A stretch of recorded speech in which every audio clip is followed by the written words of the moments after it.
नमस्कार जी। नमस्कार। नमस्कार, कैसे हैं आप लोग? बढ़िया सर। Welcome to everyone. हाँ जी, thank thank you you sir. Sir. नमस्ते। आज एक बड़ा अच्छा कोर्स आपने देखिए, पहले मैं अपना, क्योंकि there are more than about 90% people are new faces, तो मैं अपने बारे में बता दूं। मेरा बेसिकली एक कॉर्पोरेट बैकग्राउंड है and I have been working in different companies at different level. तो 24 इयर्स मैंने उसमें काम किया। उसके बाद रिटायर होने के बाद मैंने अपना पढ़ाने का, उसके बीच में ही मैंने पढ़ाना प्रारंभ कर दिया था 1998 से। भारतीय विद्या भवन से मैंने ज्योतिष अलंकार, ज्योतिष आचार्य किया। Indian Council of astrological sciences से मैंने ज्योतिष प्रवीण और ज्योतिष विशारद किया। और लाल बहादुर शास्त्री संस्कृत विद्यापीठ से मैंने भूषण, लघु पाराशरी और वास्तुशास्त्र का कोर्स किया। ये सारे के सारे कोर्सेज मैंने साइमल्टेनियसली किए। और एस्ट्रो पाठशाला, वैसे मेरा अपना institute of astrology and vastu है, जिसमें मैं पिछले 1998 से पढ़ा रहा हूँ। और उसमें काफ़ी लोगों ने, मेरे काफ़ी स्टूडेंट्स अब टीचर्स बन चुके हैं एस्ट्रोलॉजी के। मैं 64 ईयर रनिंग पे हूँ, 63 कंप्लीट हो चुका है।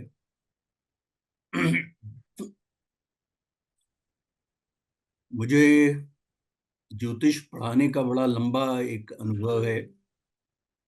तो आप लगा लीजिए कि nearly about 25 years I've been teaching astrology. The smaller groups to now bigger groups to Zoom. Zoom पे हम लोग आए थे ये कोविड के टाइम पे। एस्ट्रो पाठशाला में मैंने 8 कोर्सेज अभी तक चलाए हैं और वो काफ़ी सक्सेसफुल रहे। उसके 2 कारण थे। एक तो बड़ी ससिंक्ट लैंग्वेज में मैंने अपने नोट्स बनाए थे, बड़ी ल्यूसिड लैंग्वेज में, और बिना किसी पूर्वाग्रह के। मैंने हमेशा ये माना कि पढ़ने वाला स्टूडेंट किसी भी लेवल पे हो, ऑर्डिनरी लेवल पे हो या एक्स्ट्राऑर्डिनरी लेवल पे हो, मैंने जो अपने नोट्स बनाने हैं वो मैंने ऑर्डिनरी जो ऑडियंस है उसको समझाते हुए बनाने हैं। तो इसलिए वो काफ़ी डिटेल में मेरे नोट्स रहा करते हैं। सबसे पहला कोर्स मैंने किया था ताजिक का, जो अरेबिक साइंस है, अरबिक और पर्शियन में लिखी हुई साइंस है। प्रश्न की तरह से है, डिफरेंट है इस मामले में कि वो जो साइंस है ताजिक, वो उसको देखने का तरीका डिफरेंट है और बड़ी मैजिकल साइंस है। ताजिक का मतलब होता है गैलपिंग हॉर्स और रनिंग हॉर्स। तो exactly on the pattern of A running, Tajik के जो आंसर्स आते हैं वो बड़े तेजी से आते हैं और बड़े डिटेल में आते हैं। It gives us A basic perspective about the person, his past life karmas, उसके अलावा उसकी प्रेजेंट लाइफ में उसके गोचर की पोजीशन, उसके ग्रह दशाओं की पोजीशन, किन चीज़ों की उसको क्रेविंग्स हैं, कौन सी चीज़ों में उसको स्ट्रगल है, ऑब्स्टिकल्स हैं, उनके बारे में बड़ा डिटेल में ताजिक बताता है। तो पहला कोर्स मेरा ताजिक का था, जिससे मेरा एस्ट्रो पाठशाला के स्टूडेंट्स के साथ में परिचय हुआ। उसके बाद सेकंड कोर्स मैंने नवमांशा का चलाया, जो कि लोगों ने नवमांशा को कभी इतनी गहनता से नहीं देखा था। उन्हें ये सब पता नहीं था कि नवमांशा एक अपने आप में रिसर्च का एक टॉपिक है। नवमांशा पे हमारी काफ़ी डिटेल क्लासेस हुई और पढ़ने वाले स्टूडेंट्स तो वो आश्चर्य में आ गए कि नवमांशा से इतना कुछ हम निकाल सकते हैं। उसके बाद फिर मैंने कोर्स चलाया टाइमिंग ऑफ इवेंट्स बाय दशा, वो मेरा थर्ड कोर्स था। उस तक काफ़ी भीड़ लोगों की आ चुकी थी, क्योंकि मेरे हर कोर्स के साथ में आपको नोट्स मिलते हैं, इसलिए बड़ा इजी हो जाता है कॉम्प्रिहेंड करना। अगर आप वीडियोस को 2 से 3 बार देख लें और नोट्स को एक बार पढ़ लें और अपनी लैंग्वेज में उसको, उसके आप सिनॉप्सिस बना लें, तो ये बड़ा इजी हो जाता है आपके लिए उस सब्जेक्ट को ग्रैस्प करना। दशा के कोर्स के दौरान मैंने अपने स्टूडेंट्स को कुछ डिविजनल चार्ट से भी वाकिफ कराया। तो जो टाइमिंग ऑफ इवेंट्स बाय दशा का कोर्स था वो हमारा बड़ा लंबा खिंचता चला गया।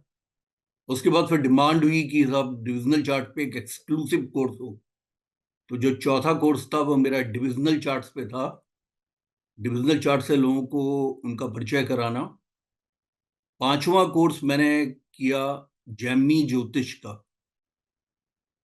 और जैमिनी ज्योतिष को मैंने बड़े डिटेल वे में मैंने समझाया सबको।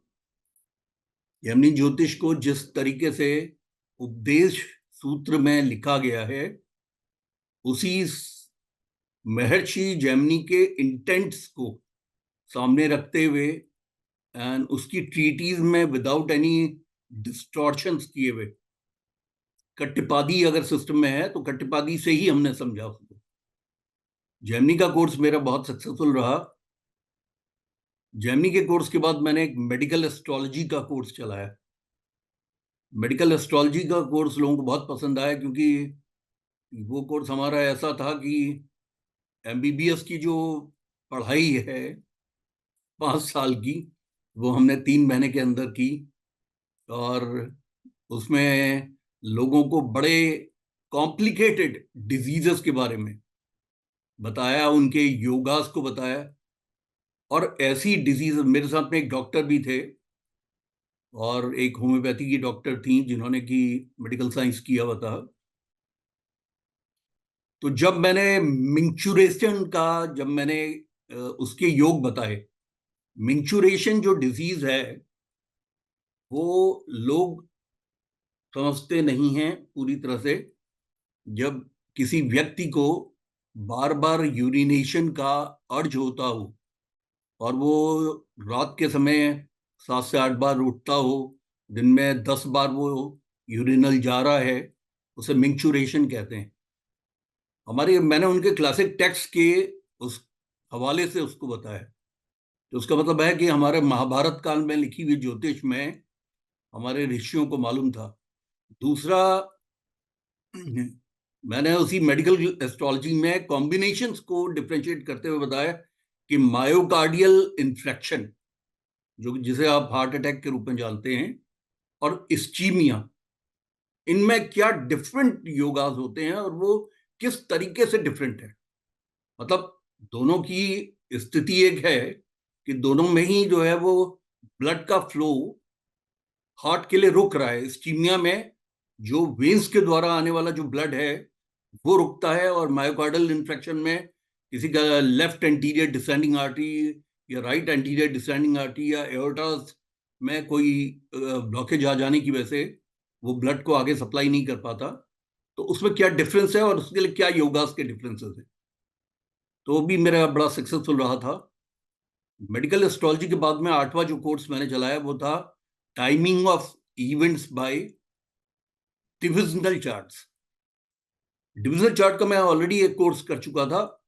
तो the difference between the timing of events by divisional chart and the divisional chart, इन दोनों में डिफरेंस क्या था। जब आप टाइम की बात करते हैं तो इसका मतलब है कि आप किसी इवेंट का टाइम निकाल रहे हैं। तो उसके लिए सबसे महत्वपूर्ण जिस कंपोनेंट को आप छुएंगे वो दशा का कंपोनेंट है। डिविजनल चार्ट ये तो आपको बता देगा, त्रिमशांसा ये तो बता देगा कि एक आदमी को स्टंट पड़ेगा और किन योगास की वजह से उसको स्टंट पड़ेगा या उसको बाईपास होगा। लेकिन timing of events by divisional chart में हमने उन दशाओं को रिलेट करना था जिन दशाओं में इस तरह की घटनाएं व्यक्ति के जीवन में हो जाती हैं।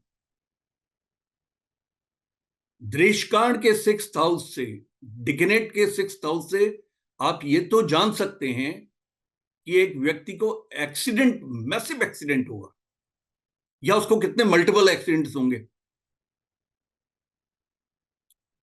लेकिन timing of events of divisional chart, timing of events by divisional chart में हमने उन दशाओं को छुआ जिन दशाओं में इस तरह के एक्सीडेंट्स होने की प्रोबेबिलिटीज बढ़ जाती हैं। देखिए, ब्रह्मा के अलावा जैसे एस्ट्रोलॉजिकल मैगजीन में लिखा होता है कि उसका पहला ही स्लोगन है, उसमें उन्होंने संस्कृत में लिखा है और मैं उसका ट्रांसलेशन आपको बताता हूँ कि ग्रह नक्षत्र जो हैं जीवन के अंदर हमारे फलित को और घटनाओं को क्रिएट करते हैं। लेकिन ब्रह्मा जी के अलावा कोई दूसरा व्यक्ति ये नहीं बता सकता कि एक व्यक्ति को कोई घटना किस समय होगी। एस्ट्रोलॉजिकल मैगजीन डॉक्टर बीवी रमन की है, और डॉक्टर बीवी रमन का ही इंस्टीट्यूट है जहां से मैंने कोर्सेज किए थे, Indian Council of Astrological Sciences, Bangalore.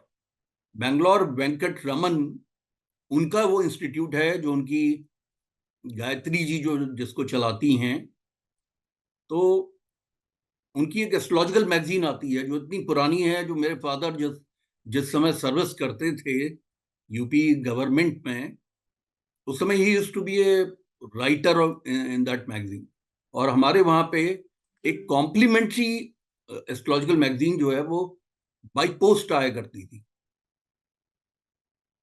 मतलब आप ये लगा लीजिए 1960 से हमारे वहाँ एस्ट्रोलॉजिकल मैगजीन्स के हमने गट्ठे देखे, और उसको हमारे डैड जो है उनको बाइंड्स कराते थे। मतलब उनकी साल की जो मैगजीन्स आती थी उनके 5 उनके बाइंडिंग्स करवा लेते थे। तो मेरे रगों में ज्योतिष घूमता है, और ज्योतिष से मुझे बहुत प्यार है। कहते हैं कि अगर आप वो काम करें जो काम आपका पैशन हो, तो आप कभी थकते नहीं। इसीलिए मेरी क्लासेस बड़ी लेंदी हुआ करती थी, लेकिन अब थोड़े से एस्ट्रो पाठशाला के अपने नियमों के अनुसार हम चलेंगे। पहले हमारी क्लासेस शुरू में तो नवमांशा के टाइम पे 3-3 घंटे की क्लास होती थी, लेकिन मैं थकता नहीं था उन क्लासेस में। बहरहाल मैं आप लोगों को अपना परिचय इसलिए दे रहा हूँ कि अपने टीचर या गुरु के बारे में आपको सब कुछ पता होना चाहिए कि आप किनसे आप पढ़ने जा रहे हैं, और वो शख्सियत कौन है, उनका ज्योतिष के साथ में लगाव कितना है। मुझे एज ए टीचर, स्टूडेंट बनाने वाला नहीं, टीचर्स क्रिएट करने वाला टीचर जाना जाता है।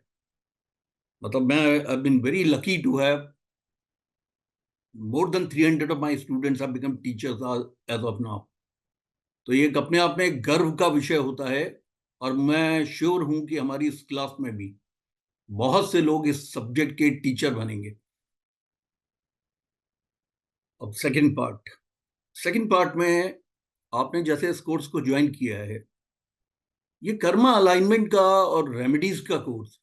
आज तक क्या है कि जैसे अभी तक अगर हम किसी जीपी के पास जाते हैं, जनरल फिजिशियन के पास जाते हैं, वो भी हमें दवाइयां प्रिस्क्राइब करते हैं। लेकिन जब हम किसी सुपर स्पेशलिटी के डॉक्टर के पास जाते हैं, तो वो हमें बता पाते हैं कि हमारे फला फला ऑर्गन के अंदर में ये प्रॉब्लम है। जीपी हो सकता है आपको उतना गाइड ना कर पाए, उस बॉडी के हर ऑर्गन का उसने स्टडी किया हुआ।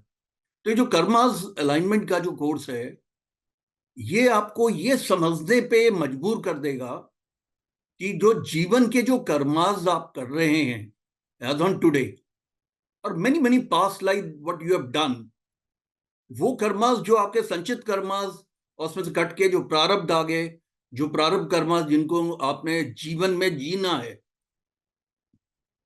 क्या उनका रिडेम्पशन पॉसिबल है या नहीं है, और वो कर्मास किस चीज से संबंधित है। देखिए, डेमो क्लास में ही मैंने कहा था, ये आपके जो नेटल चार्ट है और आपके जो डिविजनल चार्ट्स हैं, ये एक नक्शा है। ये नक्शा एक बड़ा खूबसूरत नक्शा बना हुआ है, जो कि हमारे ऋषियों ने वेरी वेल कंसीव्ड तरीके से इसको बनाया है, जो आपके पास्ट लाइफ के संचित कर्मों को भी दिखाता है और आपके प्रारब्ध को भी दिखाता है, और आपके फॉर्चुनेट अनफॉर्चुनेट होने को भी दिखाता है, और किस एरिया विशेष में आप फॉर्चुनेट होंगे या किस एरिया विशेष में आप अनफॉर्चुनेट होंगे। बहुत से लोगों की बहुत अच्छी मैरिज चलती है, लेकिन बच्चा उनको गोद लेना पड़ता है, तो अब आप क्या बोलेंगे कि he had been very unfortunate as far as the marriage is concerned, but not about the children. With regard to the children, he wasn't that fortunate. तो उसका क्या मतलब हुआ?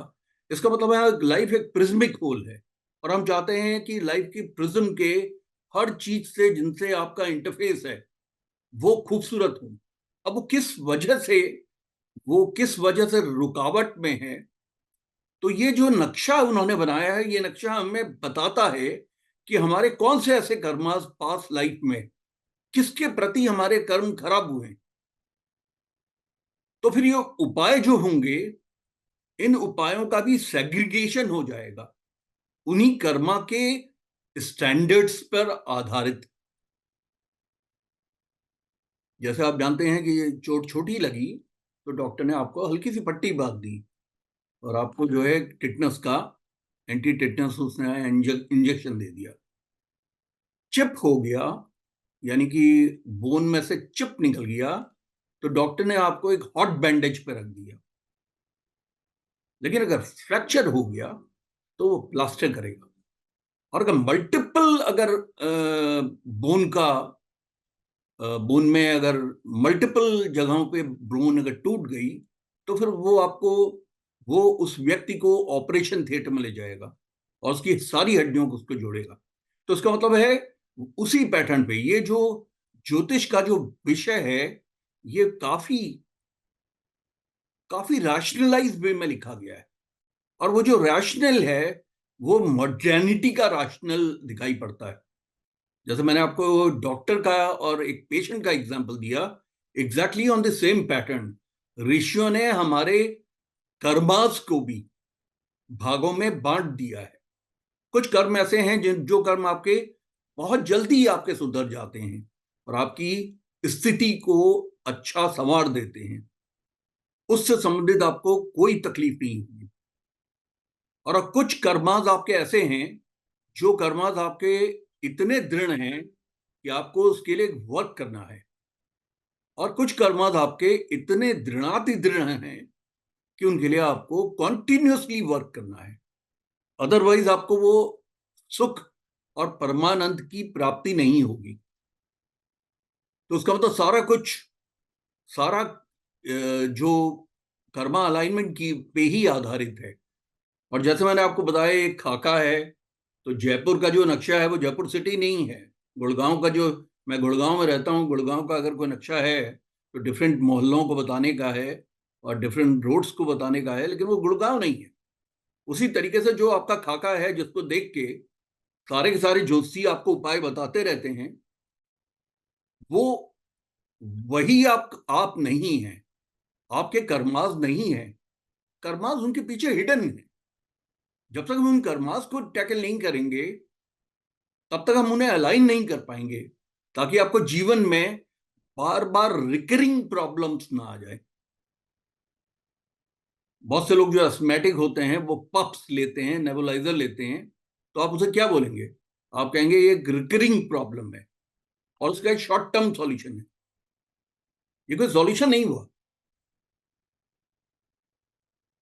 अब हम आज की क्लास में जो हम करने जा रहे हैं वो हम सबसे पहले देखिए, जो चीज सबसे आसान समझ में आती है वही चीज इस विषय की सबसे कठिन है, और जिसमें महात्माओं ने अपना पूरा जीवन उसमें डिवोट कर दिया उस चीज को समझने के लिए।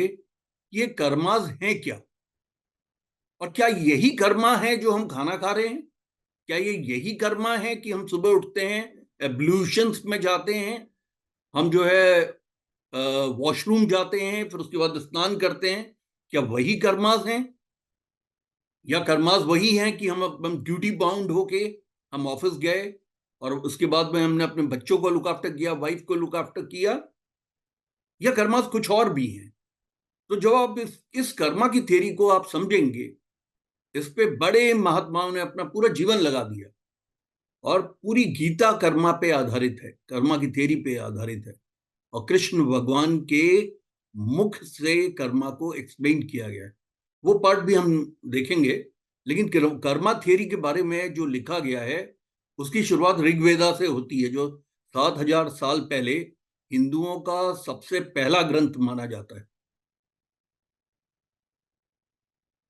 और आपको ये मालूम होगा कि UNESCO, United Nations Educational Scientific Organisation and children's organisation, UNESCO ने वर्ल्ड मेमोरी रजिस्टर में ऋग्वेदा को एक जगह दी है।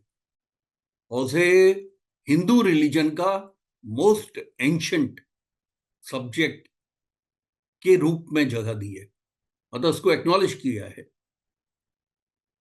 ये हमारे वेदास में ये सबसे पुराना वेदा, और आप जानते ही हैं कि ज्योतिष जैसे विषय को हम वेदांग कहते हैं, क्योंकि वेद के जो 6 अंग हैं, शिक्षा, कल्प, निरुक्त, व्याकरण, छंद और ज्योतिष। शिक्षा, कल्प, निरुक्त, व्याकरण, छंद और ज्योतिष, ये ज्योतिष के इसीलिए ज्योतिष को वेदांग बोला जाता है।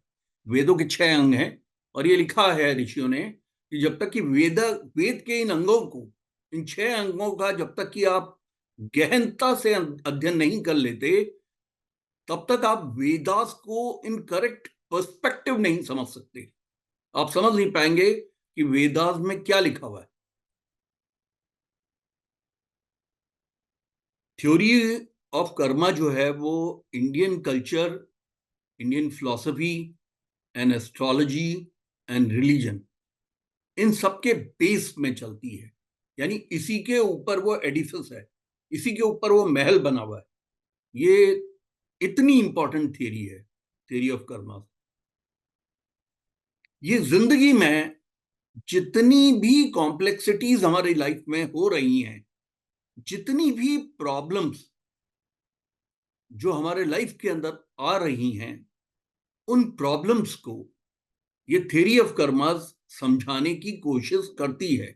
और साथ में न केवल क्रॉनिक प्रॉब्लम्स, साथ में वो गेन्स को भी, जितने भी गेन्स हमारे जीवन के अंदर में आ रहे हैं, या जितना debts, disease, difficulties, litigation, police problems, problems with the government, problems with siblings, problems of childhood, congenital diseases, इन सब के बेस में कर्मा की थ्योरी है।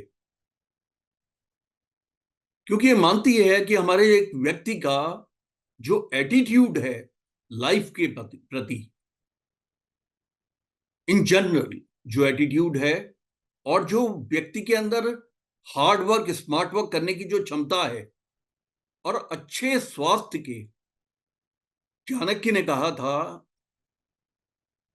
अनभ्यासे विषम विद्या, अजीर्णम भोजनम विषम। यानी कहने का मतलब है कि जो भोजन अगर आप अभ्यास नहीं करते तो विद्या आपके लिए विष के समान है। तो खैर, अभ्यास के बारे में मैं आपको बता चुका हूं, आप मेरे वीडियोस को 2 से 3 बार देखेंगे, और मैं अपने लैंग्वेज में नोट्स को कन्वर्ट करेंगे, तो आप अभ्यास करेंगे तो आप बहुत अच्छे यहाँ पे स्टूडेंट साबित होंगे। अनभ्यासे विषम विद्या, अजीर्णम भोजनम विषम। जो भोजन आपके लिए अजीर्ण है, जिसे आप पचा नहीं सकते, वो आपके लिए विष के समान है। तो इसी कर्मा की थियरी ये भी हमें बताती है कि जो डिजीजेस की जो पोजीशंस है, उसमें हमारा कितना एटीट्यूडनल सहयोग रहेगा। बहुत से लोग जो हैं एक ड्रग ले लेंगे, कहेंगे हम सोशल ड्रिंकर हैं, और बाद में वो सोशल ड्रिंकर से रेगुलर ड्रिंकर हो जाते हैं, लेकिन वो अजीर्णम भोजनम विषम, क्योंकि शरीर बना नहीं है उस चीज के लिए। तो वो भी कर्मा की थ्योरी में आता है। इसी तरीके से यहां तक कि कर्मा की थ्योरी जो है व्यक्ति के डेथ को भी डिस्क्राइब करती है, और मोड ऑफ डेथ, डेथ का कारण क्या होगा, और वो कितना ग्रूलिंग होगा, कितना दुखदाई होगा, या कितना पीसफुल होगा। और इसी प्रकार से जो एक एटीट्यूड आप देखते हैं कि बहुत से लोगों के बारे में कहा जाता है कि वो जिंदगी में छोटी छोटी चीजों के साथ खुशी और संतोष को देख पाते हैं और खुश हो पाते हैं, वो भी एक एटीट्यूड इस कर्मा की थ्योरी में ही आता है। और इसके अलावा ये कर्मा ये भी कहता है कि आप फॉर्चुनेट कब होते हैं, आप लकी कब होते हैं। कब फॉर्चुनेट कौन है? फॉर्चुनेट है वो व्यक्ति जिसकी बैलेंस लाइफ है। लाइफ के अंदर एक बैलेंस होना बहुत जरूरी है, और वही फॉर्चून का कारण है, और वही सबसे बड़ा परमानंद है। जब तक कि आप अपने बच्चों को ग्रो करते हुए और तरक्की करते हुए, एक समय के बाद में आपका अपना एम्बिशन खत्म हो जाता है, आपका एम्बिशन अपने आपके बच्चों पे डिवॉल्व करने लगता है। आप चाहते हैं कि आपके बच्चे आपसे अच्छा करें। तो कर्मा की थ्योरी इन सब बातों को बताती है कि किस प्रकार से ऋणानुबंधन के द्वारा आपको क्या चीज मिलेगी और किन चीजों में आपको आनंद की प्राप्ति होगी। और जिस प्रकार से जो मैनेजमेंट के जो स्टॉलवर्ड्स हैं, जो एटीट्यूड को सबसे ज्यादा मार्क्स दे रहे हैं, वो कहते हैं कि भाई अगर आपका एटीट्यूड अच्छा है तो आप एक स्टार्टअप कंपनी बना के उसको एमएसएमई और उसको लार्जर कंपनी के रूप में कन्वर्ट कर सकते हैं। उसी एटीट्यूड की बात हमारे ऋषियों ने भी की है कि आदमी का एटीट्यूड क्या है, वो अपने शरीर के प्रति कितना कितना केयरफुल है, वो अपने रिलेशंस के प्रति कितना केयरफुल है, वो कितना ड्यूटी बाउंड अपने आप को समझता है। वो जो भी उसको कार्य मिला है उन कार्यों को वो कर रहा है कि नहीं कर रहा है, आलस से तो नहीं दिखा रहा है। और ये जो कर्मास हैं, इसके बारे में ऋग्वेद ने कहा है, ये कर्मास हमारे पास्ट मैनी मैनी लाइफ से एक्यूमुलेट होते हैं और इस जीवन के अंदर प्रदर्शित होते हैं। इन कर्मास का एक पार्ट कट जाता है। वो पार्ट कौन सा कटता है? वो पार्ट ये डिसाइड करने के लिए कटता है कि आपके कर्म का एक मेजर बैलेंस जो उन्होंने काटा है वो आपको एक चाइल्डहुड देने के लिए। क्या वहां पे आप नहीं देखते, we can't choose our parents. कोई भी अपने सिबलिंग्स को, पेरेंट्स को चूज नहीं करता। कोई भी अपने चाइल्डहुड को चूज नहीं करता। और उसे जो चाइल्डहुड मिल जाता है, उस चाइल्डहुड से ही उसकी जिंदगी की शुरुआत होती है। एक चाल में रहने वाला व्यक्ति को उतनी डिफिकल्टीज उस चाइल्डहुड में आती हैं, तो आप समझिए उसकी ग्रोथ कितनी इंपीडेड होगी, कितनी ऑब्स्ट्रक्टेड होगी। इसीलिए ऋग्वेदा ने इस कर्म के बंधन को ही हमारे जीवन का ऋणानुबंधन बताया है। ये एक ऋण का बंधन है हमारा, और जो जन्म जन्मांतर चलता रहेगा। और इसी कोर प्रिंसिपल पर ज्योतिष और धर्म, ये दोनों के दोनों लिखे गए हैं। अब ये जो ऋणानुबंधन है, इस ऋणानुबंधन में कुछ, देखिए, सबसे ज्यादा हमें where we get concern when we have troubles. दुख जब आता है तब हम ज्योतिष की तरफ को देखते हैं, क्योंकि उस दुख का हम निवारण नहीं कर पा रहे हैं। तो आप सभी ज्योतिष के विद्यार्थी हैं, तो इसमें इसी कर्म की थियरी में ऋषियों ने लिखा है, भारतीय दर्शन के अंदर, कि जो हमारे सिंस हैं या सॉरोज हैं, वो 3 कैटेगरीज में बांटे जाते हैं। पहली कैटेगरी है आदि देविक, दूसरी है आदि देहिक। आदि देविक का मतलब है TEVIK, वी फॉर विक्ट्री, आदि देविक। दूसरी है आदि देहिक, और तीसरी है आदि भौतिक। इसमें जो पहली कैटेगरी है आदि देविक, ये किस तरह के सौरोज हमें देंगे, ये किस तरह के कर्माज हैं जो ऋणानुबंधन के दौरान हमें किस तरह के तकलीफों को देने वाले हैं। ये माइंड से संबंधित, मन से संबंधित आने वाली सभी तकलीफें आदि देविक सिंस में आती हैं या सौरोज में आती हैं। आगे की क्लासेस में हम इन बातों को एक्सप्लोर करेंगे कि कौन से सिंस आपके जो हैं आदि देहिक हैं, आदि देविक हैं, आदि देहिक हैं और आदि भौतिक हैं। आदि देविक में वो सॉरोज हैं, भाई वो दुख हैं जो आपकी माइंड को एंजाइटी, दुख, गुस्सा, फियर साइकोसिस, बहुत से लोगों को फियर साइकोसिस होती है, भूत से, पिशाच से, अंधेरे से, लिजर्ड से, रेप्टाइल से, अननोन आदमियों से, स्ट्रेंजर से, इवन ऐसे भी लोग हैं जिनको विवाह को लेकर एक एंजाइटी होती है। तो जो माइंड की जो सफरिंग्स हैं, जो कि फियर साइकोसिस से निकल रही हैं, वो आदि दैविक हैं। इसी प्रकार से किसी भी तरह का ह्यूमिलिएशन आपकी लाइफ में होना, ह्यूमिलिएशन कभी कभी बहुत छोटे छोटे ह्यूमिलिएशन होते हैं। बॉस ने कहा कि बॉस ने कहा कि आपका काम, your work is not up to the mark, ये भी आपको ह्यूमिलेट कर देता है। और वो तो करेगा ही अगर आपको उसने बोल दिया कि आप बेंच पे बैठेंगे। बेंच पे बैठने का मतलब है you are not going to be assigned any work until the time a vertical demands your work। ऐसा बहुत से होता है। जो बेस्ट ऑफ फोर हैं, डेलॉइट्स है, केपीएमजी है, अर्नस्ट एंड यंग है, प्राइस वाटर हाउस है, इसमें आप ये फ्रीक्वेंसी के साथ में आप इसमें देखते हैं, सेंचर है, केपीएमजी है, इन सब में आप फ्रीक्वेंसी से आप देखते हैं, या विप्रो की कंपनीज हैं या इस तरह की, हैं टीसीएस हैं, वो बेंच पे बैठा देते हैं। बेंच पे बैठने का मतलब ये नहीं कि आप बेंच पे बैठे। बेंच पे बैठना एक टर्म है उनका, मैनेजमेंट का। You are not going to be assigned any work now until the time some vertical in this organization is going to demand you that you'll have to search कि कहां पे आपको मिलेगा। तो वो जो इस तरह की स्थितियां हैं ह्यूमिलिएशन की, ये एक बड़ा एक्स्ट्राऑर्डिनरी ह्यूमिलिएशन आपको हो गया कि आपको तनख्वाह नहीं कट रही है, तनख्वाह तो आपको मिल रही है, लेकिन आदमी इस बात से खुद खुश नहीं होता कि उसको तनख्वाह मिले और काम ना मिले, क्योंकि पूरा ऑर्गेनाइजेशन जानता है कि एक्स को तनख्वाह तो मिल रही है लेकिन वो बेंच पे बैठा है। इसी प्रकार से आदि दैहिक जो होती हैं, आदि दैविक जो होती हैं, उसमें ह्यूमिलिएशन के अलावा किसी भी तरह की एनिमिटी, ये भी हमारे माइंड की उपज है। हम क्यों दुखी होते हैं, क्योंकि हम किसी व्यक्ति विशेष के प्रति एनिमिकल फील कर रहे हैं और उसका कोई रिएक्शन है, कोई कॉज एंड एक्शन है, कोई कॉज एंड रिएक्शन है।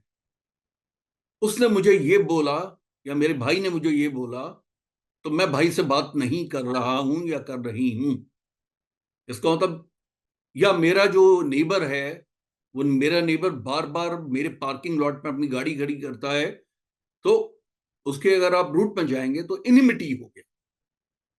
और बड़े लेवल की भी एन्युटीज होती हैं जहां किसी की जमीन पे कब्जा हो जाता है, जहां किसी के साथ में किसी को जबरदस्ती डिस्ट्रेस सिचुएशन में डाला जाता है, जेन्युइन कॉजेज होते हैं। इसके अलावा और दूसरी भी बुराइयां, जैसे कि हमको जेलसी होती है।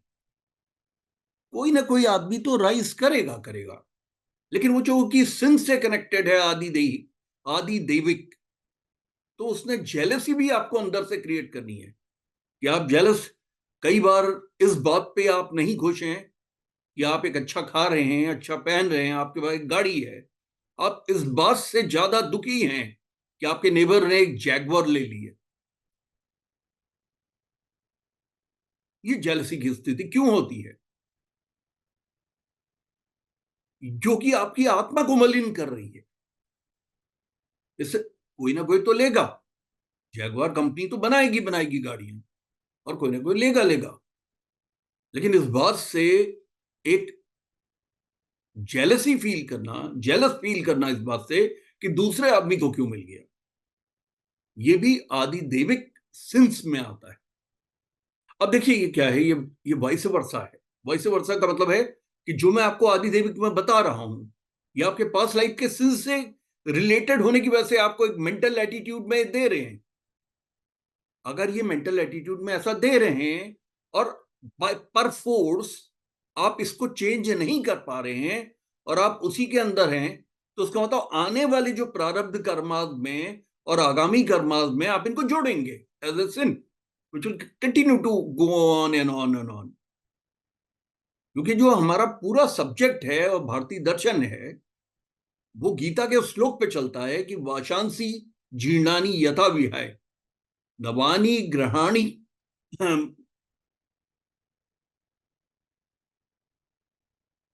जिसमें गीता का जो श्लोक है वो ये कहता है जिस प्रकार से व्यक्ति पुराने कपड़ों को उतार के नया कपड़ा पहनते हैं, उसी प्रकार से आत्मा एक पुराने जर्जर हुए शरीर को छोड़ के दूसरे शरीर में प्रवेश करती है।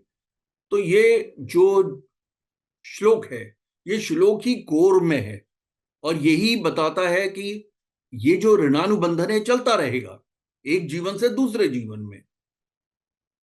तो जो आदि देविक में जो बातें मैं आपको बता रहा हूं वो सारी की सारी बातें इनवर्सली भी ट्रू हैं।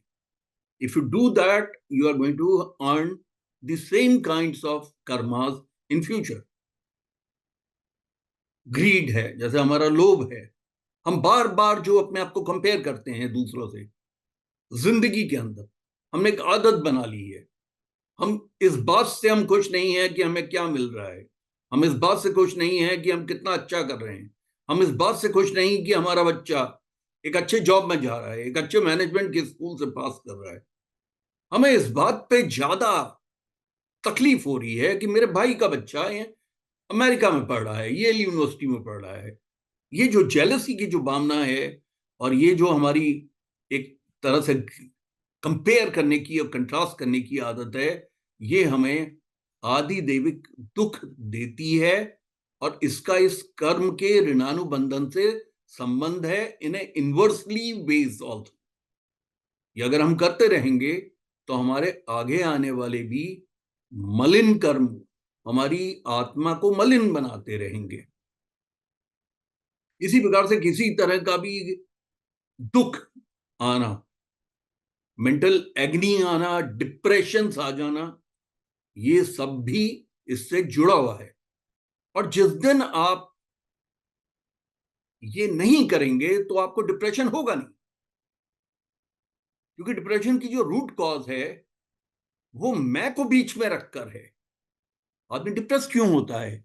मुझे नहीं मिला, मेरे साथ ऐसा नहीं हुआ, मैं कुछ चाहता था मैं नहीं बन पाया, मैं 4 बार आईएएस में फेल हो गया, आईएएस नहीं बन पाया, डिप्रेशन में चला गया। अभी रिसेंटली मेरे क्लाइंट थे महाराष्ट्र से, उनके साथ उनका 6th अटेम्प्ट था आईएएस में। इतना हाई लेवल का डिप्रेशन था, जब मैं ज्योतिष करने लगा उनकी, तो उनके बताने के पहले मैंने उनको बता दिया कि इन दशाओं से संबंधित आपको हाई लेवल ऑफ डिप्रेशन का पड़ता है। लेकिन आप चिंता ना करें, क्योंकि आपकी अब दशाएं चेंज होने वाली हैं from month of March of 2023, और उसके बाद में आपको इलेशन का बनता है, बहुत खुशी का बनता है, क्योंकि आपको जिंदगी के अंदर आपका जो डिजायर फुलफिलमेंट होनी है। उस लड़के का आईएएस का रिजल्ट आया और 6th अटेम्प्ट में उसका आईएएस प्रॉपर में हो गया।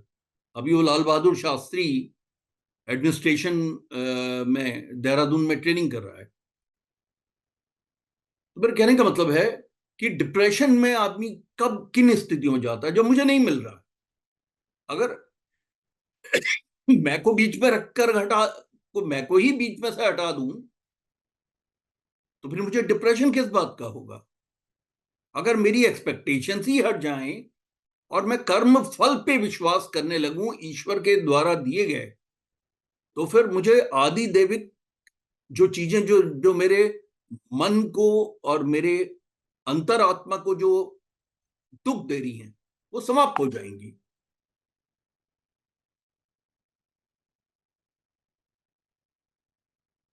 और इसी वजह से कृष्ण भगवान ने कहा कर्मण्ये वाधिकारस्ते मां फलेषु कदाचन। कर्म करने पे तेरा अधिकार है, तो कर्म करता रहे और फल को तू मुझे मेरे ऊपर छोड़ दे, फल की चिंता मत कर। इसका कहने का मतलब क्या है? इसमें वो कहना क्या चाह रहे हैं? वो ये चाह रहे हैं कि जो अगर एक स्थिति ऐसी है जो कि डिटैचमेंट की है कि आप अपने आप ड्यूटी बाउंड हैं, आप ड्यूटीज कर रहे हैं और उन ड्यूटीज को आप 100% उसके साथ कर रहे हैं, शिद्दत के साथ कर रहे हैं, और आप इस बात से नहीं इफेक्ट होने वाले हैं कि आप फेल हो जाएंगे या आप उसमें पास हो जाएंगे, because you are giving your best to it. उसके बाद जो दूसरे नंबर के होते हैं वो होते हैं आदि देहिक। देह कहते हैं, देह का मतलब है शरीर। जो दूसरे सिंस होते हैं, हमारे सॉरोज होते हैं, जो हमें इस जन्म में तकलीफें देते हैं, उन्हें हम कहते हैं आदिदेहिक। आदिदेहिक ऐसे इस तरह के पेन्स हैं, सफरिंग्स हैं जो शरीर से संबंधित हैं, जैसे कि बार बार बीमार पड़ जाना, क्रॉनिक एलिमेंट्स हो जाना, एक्सीडेंट्स हो जाना, बॉडी में हर्ट हो जाना, किसी भी तरह का पेन हो जाना विलोम क्रिया के अंदर। ये एक विलोम क्रिया है, आदिदेहिक सेंस की विलोम क्रिया है। ये शरीर के ऊपर अटैक कर रहा है कि वो सफरिंग्स दे रहा है बॉडी को, पेन की, फ्रीक्वेंट डिजीजेस की, क्रॉनिक एलिमेंट्स की। उसको इस तरह की पेन्स बॉडी में मिल रहे हैं, और ये इसकी हद वहां तक चली जाती है कि आपने कुछ खाया, अजीर्णम भोजनम विषम, आपने कुछ ऐसा खाया जो विष के समान है, या विष ही खा लिया, या फूड पॉइजनिंग हो गई, leading to almost ICU admission. जो कुपथ्य हैं वो भी इसी आधिदेहिक में आते हैं। कुपथ्य का मतलब है कि दी फॉरबिडन आइटम्स। फॉरबिडन आइटम्स तो हमें मेडिकल साइंस भी बताती है कि हमारे लिए कौन कौन से आइटम्स ऐसे हैं जो फॉरबिडन है। एक आदमी हो सकता है कि सारा खाना पचा सके, भटूरे छोले पचा सके, जो वो जवान है, लेकिन अगर वो 60 साल क्रॉस कर जाता है तो 60 साल क्रॉस करने के बाद में, या 50 साल क्रॉस करने के बाद में वो नहीं पचा पाएगा, तो वो वही भोजन उसके लिए कुपथ्य हो गया। उसको नहीं लेने की जरूरत है। अगर वो लेगा तो उसका शरीर रिवोल्ट करेगा, उसका ना तो उसका उसको मेटाबॉलिक डिस्टर्बेंस आ जाएंगे, उसका पूरा मेटाबॉलिज्म उसका गड़बड़ा जाएगा, क्योंकि वही आलू का पराठा वो नहीं चबा सकता, नहीं खा सकता, नहीं डाइजेस्ट कर सकता, तो वो कुपथ्य हो गया। किसी का गॉल ब्लैडर रिमूव हो गया तो अब उसे तली हुई चीजें नहीं खानी है, और अगर वो खा रहा है तो कुपथ्य है। और कुपथ्य की भी कई कैटेगरीज हैं। आधिदैहिक के अगर आपके सिंस ज्यादा हैं तो कुपथ्य में एक आदमी अल्कोहल ले सकता है, स्मोक कर सकता है, मैरियाना कर सकता है, स्मैक कर सकता है, ड्रग्स ले सकता है, जो कि मेडिकल साइंस भी कहती है कि वो आपकी बॉडी के डिफरेंट ऑर्गन्स को डैमेज करेगा। और इंडियन फिलॉसफी भी कहती है कि वो आपकी बॉडी को डैमेज करेंगे, क्योंकि आप उस दृष्टिकोण के ऋणानुबंधन में चले गए हैं। उस ऋणानुबंधन से आप बंधे थे, लेकिन क्या हर आदमी उस बंधन से निकलने के लिए मुक्ति के मार्ग को नहीं देखता? देखता है।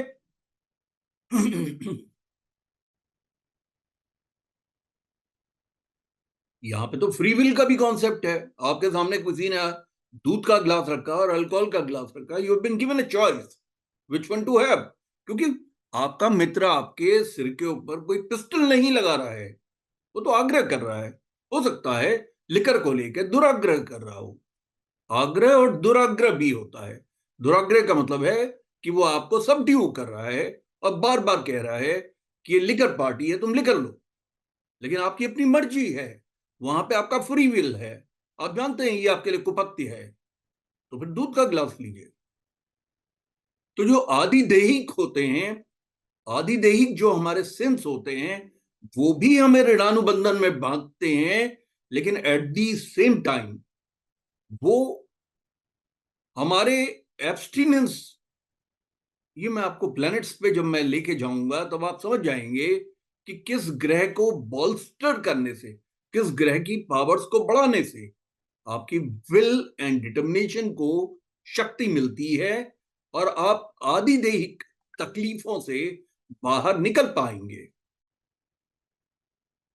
इस कोर्स को करने के बाद आप लोग एक सुपर स्पेशलाइज्ड डॉक्टर की तरह से बिहेव करेंगे, और आप अपनी कुंडलियों से पकड़ पाएंगे, पहचान पाएंगे कि किन चीजों में आप अपनी फ्री विल को यूज कर सकते हैं। इसके बाद आता है आदि भौतिक।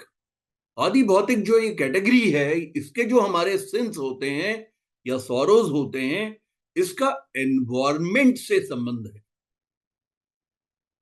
कुछ लोग देखिए अमेरिका में रहते हैं, अच्छी बात है, लेकिन अमेरिका आप जानते हैं, आपने सुना है, America is very volatile as far the environment is concern.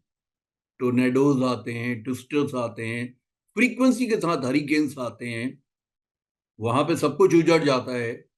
वहां पे अभी जापान में न्यूयॉर्क के इमिडिएटली पहले अर्थक्वेक आया, उसके बाद न्यूयॉर्क के बाद और उसके साथ में सुनामी आई, और उसके बाद में अभी उनका एक प्लेन जो है रनवे पे कोस्ट गार्ड के प्लेन के साथ टकरा गया, बर्न हो गया।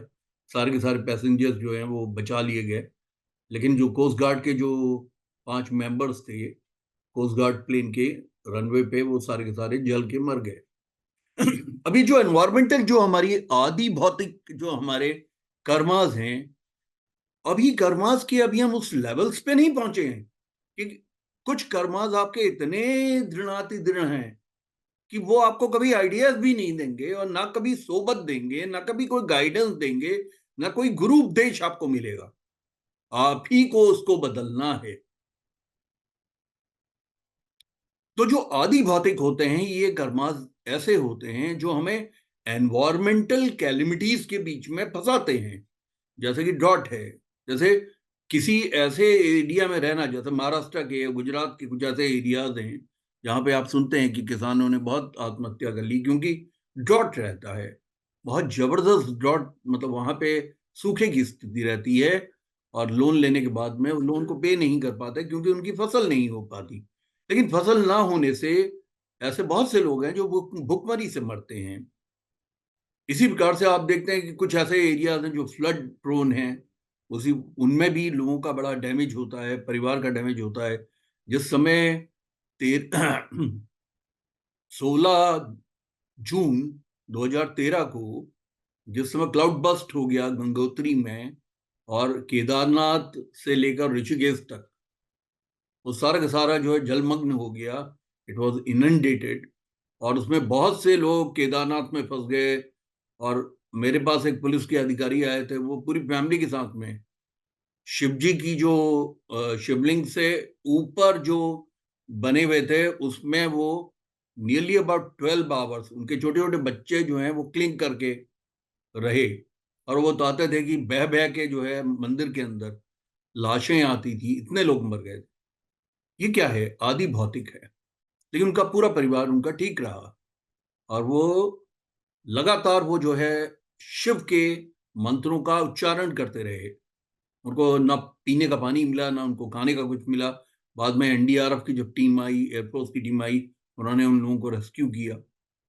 ये 2013 का आपको भूले नहीं होंगे, जून की बात है। 16 जून को जो क्लाउड बस्ट हुआ था, 15 जून की नाइट में और 16 जून की मॉर्निंग में, जिसमें कि इतना जबरदस्त जलमग्न हो गया था यहाँ से लेके हरिद्वार, ऋषिकेश और सारा एरिया।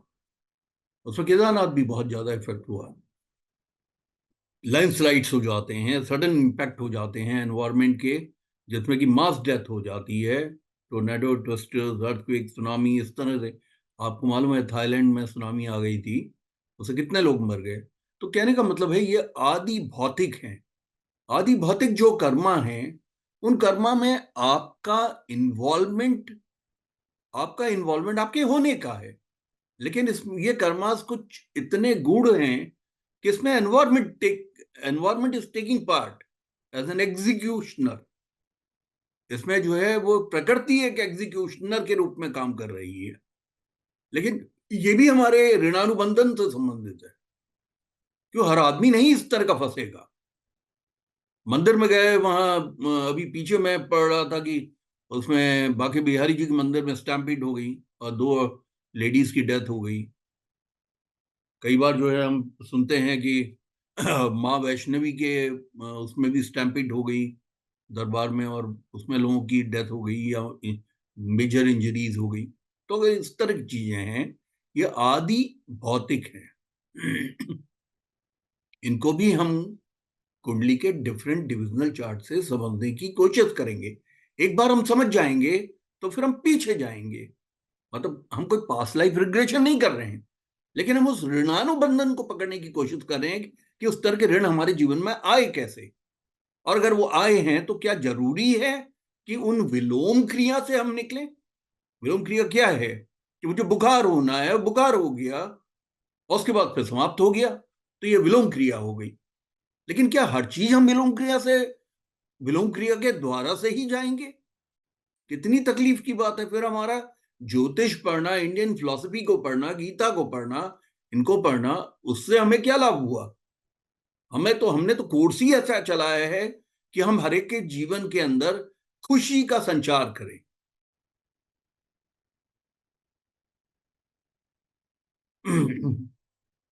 ऋग्वेद में जो हमारे कर्म होते हैं, उनको कर्मों को 3 भागों में बांटा गया है। पहला है संचित कर्म। ये संचित कर्म हमारे पूर्व कई जन्मों के कर्म हैं। ये अच्छे भी हो सकते हैं और ये खराब भी हो सकते हैं।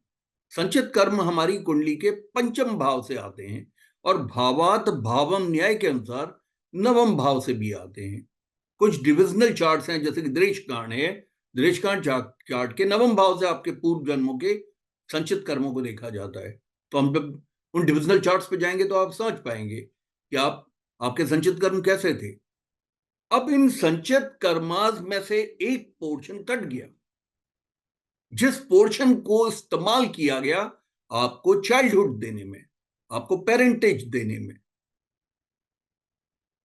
उस पर आप कंप्लेन नहीं कर सकते, क्योंकि वो आपके खुद के संचित कर्मास थे। इसीलिए आप ये नहीं कह सकते कि मुझे सिंगल पेरेंट मिला, या एक बच्चा जिसने अपनी लाइफ नहीं शुरू की। मैं एक डॉक्यूमेंट्री देख रहा था यूएस के बारे में। वहां पे एक बहुत बड़ी रिसर्च हो रही है, the children who are born blind. अब ऐसे एक स्पेशल वो चश्मे बना रहे हैं और स्पेशल ट्रीटमेंट कर रहे हैं कि उससे वो बच्चे देख पा रहे हैं। I felt like clapping for medical technology coming up that. लेकिन मैं सोच रहा था, वो बच्चे को हक बनता है पूछने का। उस बच्चे को हक बनता है उस खुदा भगवान जिसने सृष्टि का निर्माण किया। अगर ये मैं ब्लाइंड पैदा हुआ और एक दूसरा बच्चा 6x6 की विजन के साथ पैदा हुआ, मेरे साथ इतनी बड़ी नाइंसाफी क्यों है? लेकिन जब आप इस थियरी को समझ जाते हैं,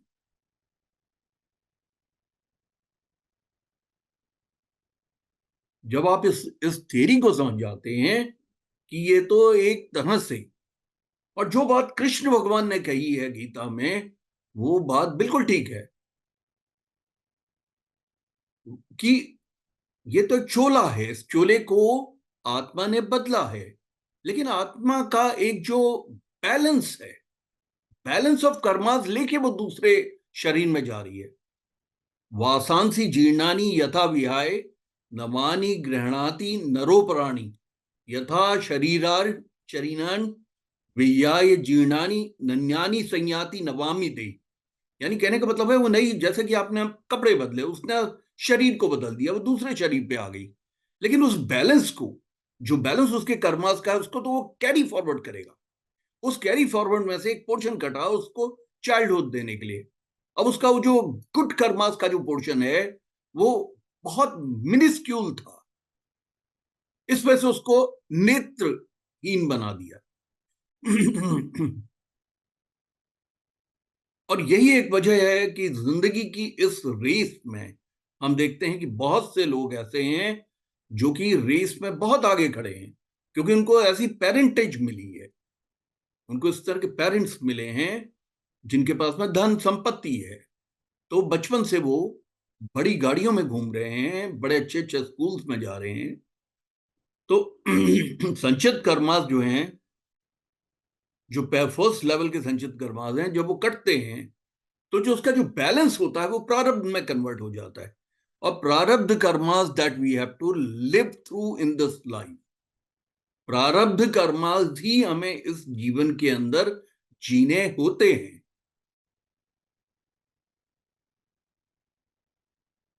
और तीसरे लेवल के जो कर्मास हैं, आगामी कर्मास जो हैं, वो क्रियमान कर्मास से निकलते हैं। क्रियमान कर्मास जो हैं, क्रियमान कर्मास जो हमारी सस्टेनेंस के कर्मास हैं। जैसे मैं एक शिक्षक हूं, मैं इसमें पढ़ा रहा हूं, मैं अपने परिवार को पालने के लिए भी पढ़ा रहा हूं और अपनी आत्मा की तृप्ति के लिए भी पढ़ा रहा हूं। ये दोनों बातें हैं, क्योंकि पढ़ाना मेरा पैशन है, ज्योतिष पढ़ाना मेरा पैशन है। तो ये मेरी आत्मा को तृप्ति भी देता है, मुझे एक मानसिक रूप से एक बहुत अच्छा अनुभव कराता है। साथ में मैं अपने परिवार को भी पाल रहा हूं। तो ये जो हमारे होते हैं, जो क्रियमान कर्मास होते हैं, जो कि हम लाइवलीहुड के लिए करते हैं, उन क्रियमान कर्मास का एक बहुत बड़ा पोर्शन आगामी कर्मास में चला जाता है, और उसका एक पोर्शन हमारे प्रारब्ध को इंप्रूव करने में चला जाता है। तो ऐसा नहीं है कि प्रारब्ध कर्मा स्टैटिक है। ऋग्वेद कहता है कि जो आपका प्रारब्ध है, जिसको आपने जीना है, वो यूं समझ लीजिए कि आपने एक प्रॉपर्टी मॉर्टगेज पे ली। अब मॉर्टगेज पे आपने जो प्रॉपर्टी ली है, उस प्रॉपर्टी को आपने पे करना है, उसका इंस्टॉलमेंट बैंक को। अगर आप उसका इंस्टॉलमेंट टाइमली पे कर दे देंगे तो आप वहां से फ्री हो जाएंगे। और चूंकि ज्योतिष पूरी तरह से रैशनलाइज तरीके से लिखी गई है, लॉजिक एंड रैशनल पे आधारित है, तो वो इस बात को बताती है जो हम अपने जीवन के अंदर देखते हैं। हम जैसे जीवन में देखते हैं कि मॉर्टगेज प्रॉपर्टीज में आपने कोई कोई प्रॉपर्टी आपने अगर ओन कर ली है, उस प्रॉपर्टी का आप पे कर देते हैं बैंक को, तो बैंक का आपके नाम पे ट्रांसफर करने के लिए एग्री कर जाता है, और फिर आप जो है लोकल अथॉरिटीज से जाके अपने नाम पे उसको ट्रांसफर करा, फिर आप लोन फ्री हो गए। वही प्रारब्ध के साथ भी होता है। जो प्रारब्ध कर्मास हैं, जो आपके क्रियमान कर्मास हैं, जो कि क्रियमान कर्मास का एक पोर्शन आपके आगामी कर्मास में जाने वाला है, और वो आपके अगले बर्थ में संचित कर्मास में चला जाएगा। कटने के बाद, आपको एक चाइल्डहुड देने के बाद, आपको एक पेरेंटेज देने के बाद, आपको एक सिबलिंग्स देने के बाद, उसका एक बैलेंस जो है वो अंडरस्टूड बात है। आप पैसा लेके गए, आप थाईलैंड घूमने गए, आपने यहाँ से 10,000 आपने 30,000 रुपीज, आपने 30,000 मलेशिया आप गए, अपने लिंगियात ले लिए, तो नेचुरली आप जहां जहां पे करेंगे वहां वहां पे कटता जाएगा। फिर जो बचेगा उससे आपको शॉपिंग कर पाएंगे। यही हमारे कर्मास के बैलेंस का है। उसी तरीके से वो काम करता है। चाहे भात है, भात को भी आप खर्च करते जाएंगे, वो खत्म होता जाएगा, उसके बाद में वो जो बचेगा उससे आप शॉपिंग कर पाएंगे। तो स्वाति, मैं अभी आपके पास आता हूँ, मैं जरा इसको कंप्लीट कर लूँ। तो जो आपके जो संचित कर्मास हैं, वो संचित कर्मास जो कट गए हैं आपको जन्म देने के लिए, उन संचित कर्मास से बचा हुआ पोर्शन आपका प्रारब्ध का है, और प्रारब्ध आपने इस जीवन के अंदर जीना है। लेकिन जो आप क्रियमान कर्मास कर रहे हैं, जो मेजोरिटी ऑफ द क्रियमान कर्मास आपके आपके आपके लाइवलीहुड से संबंधित है, इसमें क्रियमान कर्मास कन्वर्ट नहीं होते। बहुत से क्रियमान कर्मास आपके प्रारब्ध में कन्वर्ट नहीं होंगे, आगामी कर्मा में कन्वर्ट नहीं होंगे। आपने खाना खाया, आप सो गए, आप सुबह उठे, आपने ब्रेकफास्ट किया, आपने अपनी ड्यूटीज की, आपने अपने बच्चे की जो है फीस पे की। ये ऐसे क्रियमान कर्मास हैं जो आपके ना तो आगामी कर्मास में जुड़ेंगे, ना वो रिडेम्पशन करेंगे आपके प्रारब्ध के कर्मास का। और इसके अलावा अब यहां पे सबसे बड़ी जो बहस छिड़ी छिड़ी ऋग्वेद को पढ़ने के बाद, और इस पे जो बहस छिड़ी गीता को पढ़ने के बाद, बड़े बड़े इंटेलेक्चुअल्स ने इस पे बहस की, तो वो इस बात पे आश्चर्य में पड़ गए कि जो क्रियमान कर्मास हैं, वो तो आपके वो भी तो कर्मास हैं जो आप कोर्शन से कर रहे हैं। भाई सपोजिंग आप एक कंपनी का प्रोडक्ट बेच रहे हैं, और कंपनी का जो मैनेजमेंट है, वो मैनेजमेंट फ्रॉड कर रहा है, वो उस प्रोडक्ट को डिलीवर नहीं करना चाहता, but you are not privy to know that. जैसे सत्य में एक बार बबल बस्ट हो गया था, गवर्नमेंट ने, रिजर्व बैंक ऑफ इंडिया ने उसको टेक ओवर किया, उसको इंजेक्शन दिया, ताकि वो सत्यम के इतने ज्यादा एम्प्लॉयज थे, उनको बचाने के लिए, उनके एम्प्लॉयमेंट को बचाने के लिए, उसके कमिटमेंट को मार्केट में बचाने के लिए, उन्होंने उसको एक outside reserve bank of India ने उसको इंजेक्शन दिया, और उस इंजेक्शन की वजह से वो सरवाइव कर गया। कहने का मतलब है कि कोई भी अगर, जैसे कोई कोई पिता है, किसी पिता के बच्चे को अगर किडनैप कर लिया जाए और उससे कहा जाए कि अब तुम फला फला जगह से, तो तुम म्यूजियम से एक मूर्ति चोरी करके आओ, ये भी क्रियमान कर्मा के अंदर आ रहा है। लेकिन ये कोर्शन से किया गया कर्मा है। ये it will not take part in neither in adding up your own your negative side of the prarabdha karmas, और ना ही ये आगामी कर्मास में जुड़ेगा। जो भी क्रियमान कर्मास हमारे फोर्सफुली किए जाते हैं, अभी मैं एक न्यूज में पढ़ रहा था कि एक टीचर ने एक बच्चे को डाउन साउथ एक या मध्य प्रदेश या कहीं पे एक टीचर ने बच्चों बच्चों से एक बच्चे को टिपा दिया और हर बच्चे को बोला जोर जोर से थप्पड़ मारो। बच्चों ने मारा। तो क्या उनके गृहमान कर्मास क्या एडअप करेंगे प्रारब्ध में? नहीं करेंगे, क्योंकि कोर्सिव बात है। अगर टीचर की बात वो नहीं सुनते तो टीचर उनको पीटती, उनको पनिशमेंट देती। तो आप ये याद रखिएगा कि हर वो क्रियमान कर्मा आपके प्रारब्ध को ना सुंदर बनाएगा, ना उसको बिगाड़ेगा, ना उसको स्मीयर करेगा, जो आप कोर्सिव एक्शंस के अधीनस्थ करेंगे। मतलब वही क्रियमान कर्मास आपके बढ़ेंगे जिसमें आपके इंटेंट का इन्वॉल्वमेंट होगा, जो आप मन स्थिति के द्वारा, फ्री विल के द्वारा आप उसे डिसाइड करते हैं। किसी व्यक्ति ने पिक पॉकेट किया, और उसने पिक पॉकेट किया तो उसका मतलब है उसके क्रियमान कर्मास जो हैं नेगेटिव जाएंगे, प्रारब्ध को और नेगेटिव बना देंगे, और सब कुछ उसको इस जीवन में और अगले जीवन में दोनों में उसको भोगना पड़ेगा। अब ये जो हमारे संचित कर्मास होते हैं, ये संचित कर्मास को हम देखते कहां से हैं? 5th हाउस से, 9th हाउस से, जैसे मैंने आपको बताया ट्राइनल हाउसेस से। अब इसमें ट्राइनल हाउसेस में आप देखिए 5th हाउस हमारे संचित कर्मास का जो पास्ट लाइफ से आ रहा है, और जो 2 ट्राइनल हाउसेस बचे उसमें पहला ट्राइनल हाउस है आपके लगन का। लगन कौन है? उसका फर्स्ट हाउस कौन है? फर्स्ट हाउस आप हैं। ये आपको फ्री विल देता है, क्योंकि फर्स्ट हाउस लगन का हाउस है और वो आपका सेल्फ है। तो इसका मतलब वो आपको, वहां पे आपको फ्री विल मिलती है। वो क्योंकि उसका ब्रेन भी है वहां पे, उसका एटीट्यूड भी है, उसकी पर्सनालिटी है, उसका फिजिक है, उसके पास में डिसर्निंग पावर है। वो डिसर्न कर सकता है, वो इसको he can differentiate between what is good, what is not good, and should I do, should I not do. तो वो फ्री विल का जो कॉन्सेप्ट है इस पूरी कर्मा थियरी के अंदर, वो पंचम के नवम ट्राइनल से आता है, जो कि लगन का ट्राइनल है। और जो नवम भाव है वो हमारा गुरु का है, धर्म का है, पिलग्रिमेज का है, भाग्य का है।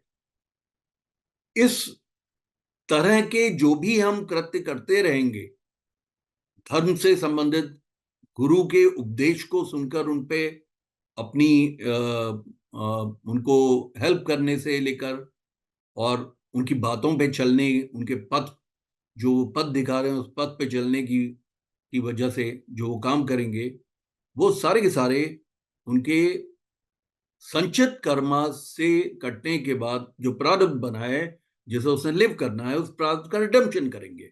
यानी उसकी जो नेगेटिविटी है, उसकी जो मलिनता है, उस मलिनता को समाप्त करते चले जाएंगे।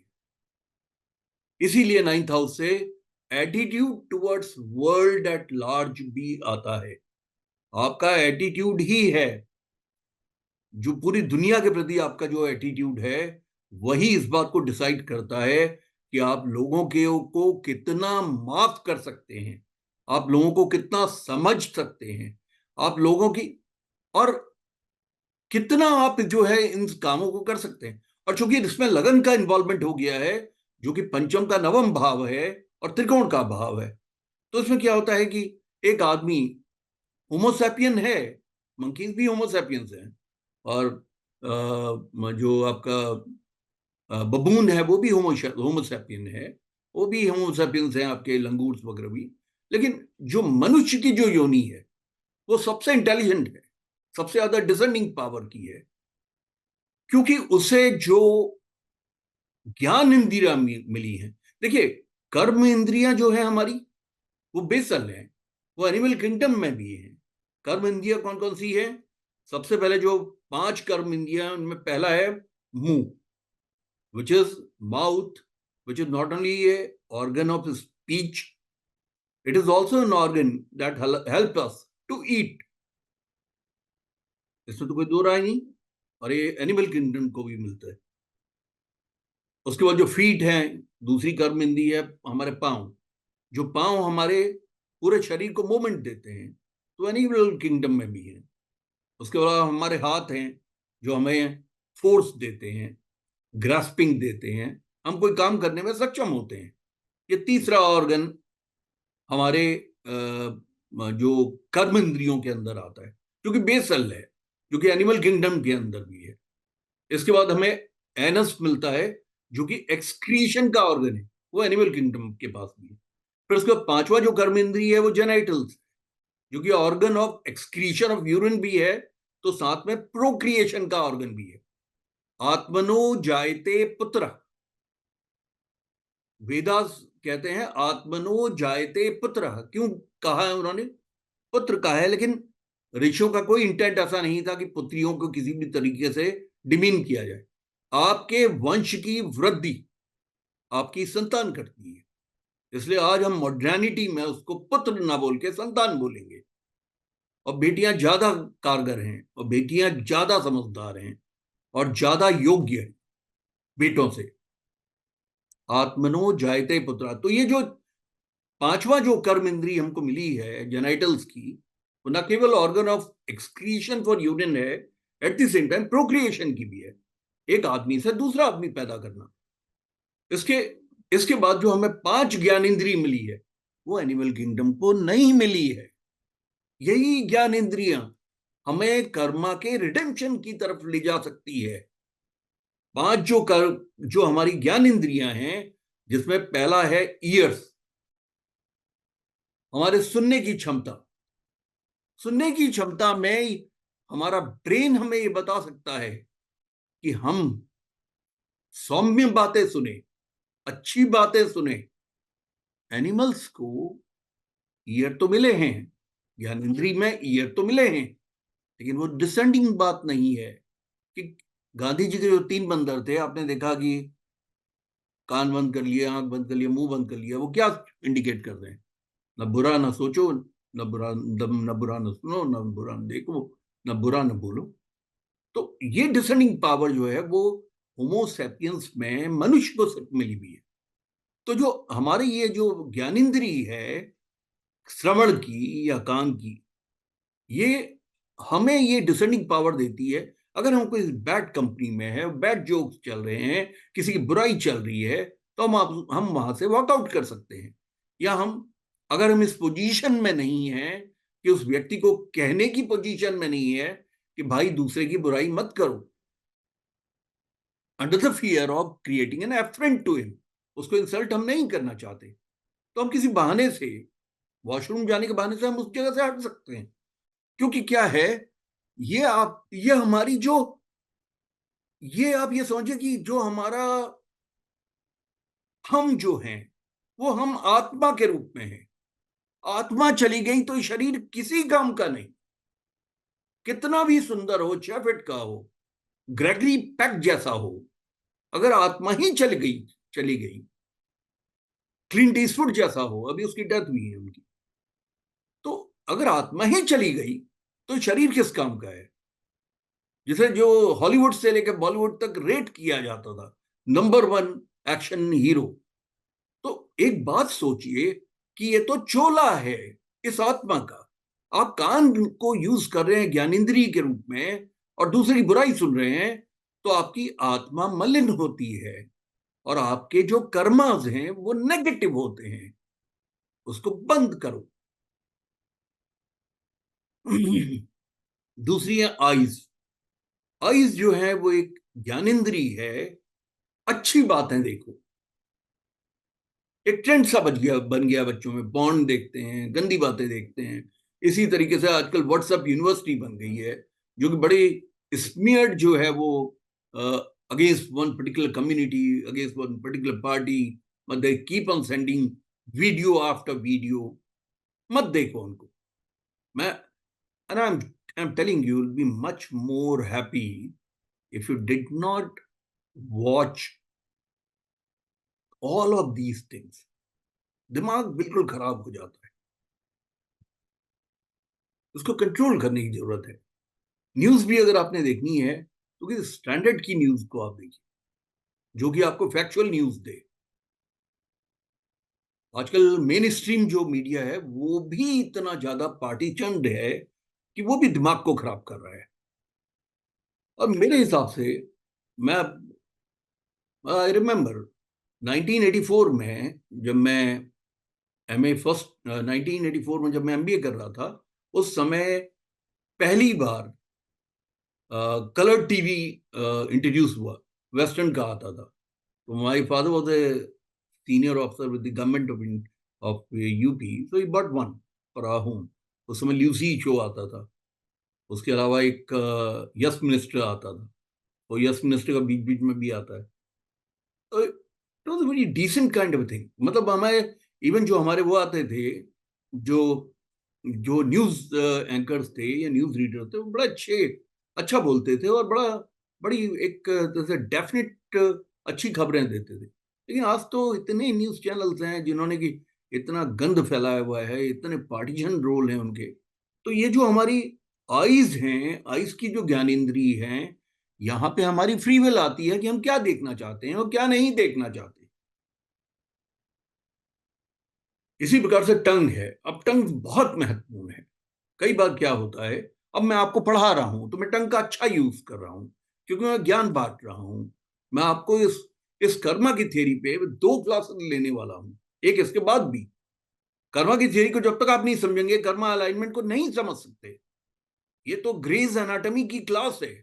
जब तो बॉडी को खोल के आपको नहीं दिखा दिया जाएगा और आप ये नहीं समझ जाएंगे कि लिवर कहाँ पे है और स्प्लीन कहाँ है, बाइल डक्ट्स कहाँ है, किडनीज कहाँ पे है, आप चीजों को नहीं पकड़ पाएंगे। तो ये जो फर्स्ट क्लास हमारी है और सेकंड क्लास है कर्मा के ऊपर, क्योंकि पूरा पूरा हम जो है कर्मा पे बात करने वाले हैं, तो अब इस टंग का यूज मैं कर रहा हूं कुछ बताने के लिए, एक अच्छी बात बोलने के लिए। आप कहीं जाते हैं कीर्तन में तो आप टंग का अच्छा यूज कर रहे हैं। आप कीर्तन में पार्टिसिपेट कर रहे हैं, आपको भजन गा रहे हैं, तो टंग का अच्छा यूज कर रहे हैं। आप किसी आदमी को नॉलेज दे रहे हैं तो आप टंग का अच्छा यूज कर रहे हैं। आप अगर किसी के साथ में मीठा बोल बोल रहे हैं तो आप टंग का अच्छा यूज कर रहे हैं। लेकिन क्या होता है, टंग का कितना खराब खराब यूज होता है। हम लोगों को क्रिटिसाइज करते हैं और हम ये भूल जाते हैं कि ये तो चोला है इसका, हमारी आत्मा का।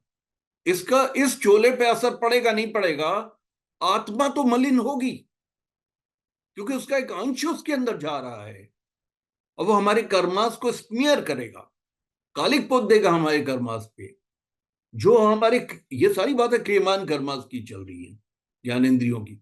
और उसी क्रियमान कर्मास का एक पोर्शन रिडेम्पशन में जा रहा है, आपके प्रारब्ध को इंप्रूव करने में जा रहा है, नेगेटिव प्रारब्ध को वॉश करने में जा रहा है। और उसका एक पोर्शन आपका आगामी कर्मास में जुड़ने वाला है, जो आपकी बर्थ रीबर्थ की साइकिल्स में आपको इंप्रूव करता चला जाएगा। इसी प्रकार से टंग के बाद आपके नोज है, तो नोज का भी आप अच्छा इस्तेमाल कीजिए। नोज तो खैर वो इडियोमेटिक ज्यादा होता है, डोंट पोक your nose on everybody's affairs. तो खैर वो तो इडियोमेटिक है, उसका नोज से मतलब नहीं है। लेकिन नोज का मतलब, कहने का मतलब है कि आप अच्छी चीजें आप उसको योगा में, आप मेडिटेशन में, अनुलोम विलोम में, इन सब में इस्तेमाल कीजिए। वो बनी क्यों है, वो इसलिए बनी है कि आप जो है अष्टांग योग में आप आ सकें, कर सकें भाई। आप जो है ब्रीदिंग एक्सरसाइजेस कर सकें, सब कुछ अच्छा कर सकें। तो ये, इसके बाद स्किन हमारी फिफ्थ ज्ञानेंद्रिय है, क्योंकि टच के द्वारा भी हम समझते हैं। आप जानते हैं, जो बहुत से ब्लाइंड लोग होते हैं, बाय बर्थ भी ब्लाइंड होते हैं या बाद में ब्लाइंड हो जाते हैं, वो स्किन के द्वारा ही लोगों को पकड़ते हैं, पहचानते हैं, समझते हैं। तो जो स्किन है, स्किन का भी हमने जो है वो एक अच्छा यूज करना चाहिए। मतलब इन ज्ञानेंद्रियों का जो इस्तेमाल है, वो ज्ञानेंद्रियों का इस्तेमाल अच्छे तरीके से अपनी कर्मास को इंप्रूव करने के लिए होना चाहिए। हाँ स्वाति बोलिए, अब अनम्यूट कर लो। सर वो मुझे समझ में आ गया। I was just getting little confused with the प्रारब्ध कर्मा। मुझे ये तो समझ में आ गया था सर कि संचित कर्मा हमारे 5th से और 9th से देखेंगे देशकान से। मुझे थोड़ा सा कंफ्यूजन प्रारब्ध कर्मा और क्रियामान में था, वो सर आपके बाकी वाले लेक्चर में आई कुड अंडरस्टैंड। प्रणाम सर, आपको प्रणाम। बहुत बहुत आशीर्वाद। मैं आप लोगों को ये बताना चाहता हूँ, ये कर्मा की जो क्लास है ये काफी काफी महत्वपूर्ण क्लास है। आज ये चूंकि पहली क्लास है और 5-6 लोग इसमें दिख नहीं रहे हैं, and we have already spent about an hour and half, तो हम अपनी क्लासेस को इस समय हम विराम देंगे। चलिए, आप सभी लोगों को मेरा प्रणाम। आप लोग बहुत अच्छा अच्छा करें। मुझे बहुत खुशी है कि मेरी आज पहली मुलाकात आपसे हुई है, और मैं आप लोगों को आशीर्वाद देता हूं कि आप जिंदगी के अंदर में बहुत तरक्की करें। और मेरा ये आपसे वादा है, unless until somebody leaves my hand, but to all the rest of the people who are going to follow me, they are going to be not just limited to being a student, they are going to be accomplished teachers. I am known for making teachers of this subject. Just help me so that I can convert you as a teacher of this subject. All the best to all of you.